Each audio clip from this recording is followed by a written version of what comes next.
I would suggest starting with getting comfortable speaking one-on-one, like we're doing today, because public speaking is just private speaking. Good public speakers make you feel like they are speaking just to you. The way that you can do that is by thinking about your presentations and building engagement. So put the content to the side. Everyone is so excited to rush into the content of what you want to share, what learnings you want to give to your audience, but think about how you're going to engage them. If you're speaking to young people in a school, let's say, that's a really tough crowd to engage, teenagers, with educational content. If you're speaking at a conference for professionals, they're busy, they're on their phone, that's a tough crowd too. You've got to figure out a way to grasp their attention and then to hold it. And that can be through playing games, telling stories, having audience participation, getting people to raise their hands, vote in polls, but design your presentation with the engagement in mind.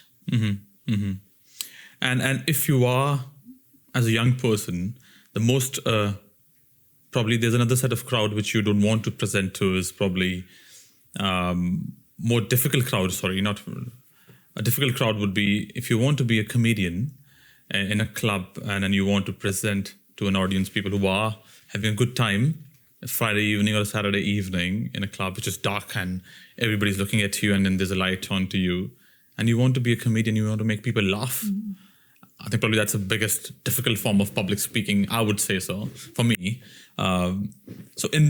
For somebody who want to build up to that kind of a skill set, to be interactive with the audience, pick up on the audience and ask them questions and then get a feedback and then get them feel happy and then start laughing out loud. So how do you build those kind of skills? It's a hard ask, but and that's what a lot of people recommend when you ask coaches, how do I get better at public speaking? I think it's two-part, because they say go and try your hand at stand-up comedy is one of the ways that they tell you to get better at public speaking. And I think there are two parts to it. One, you have to actually get out of your comfort zone. Not many people would be willing to try their hand at stand-up comedy. No. And so that's a really, really big step of you putting yourself out there into the world with material that you've written that you don't know if it's going to land. So there's the putting yourself out of your comfort zone, getting comfortable talking to people and being rejected if your joke doesn't land.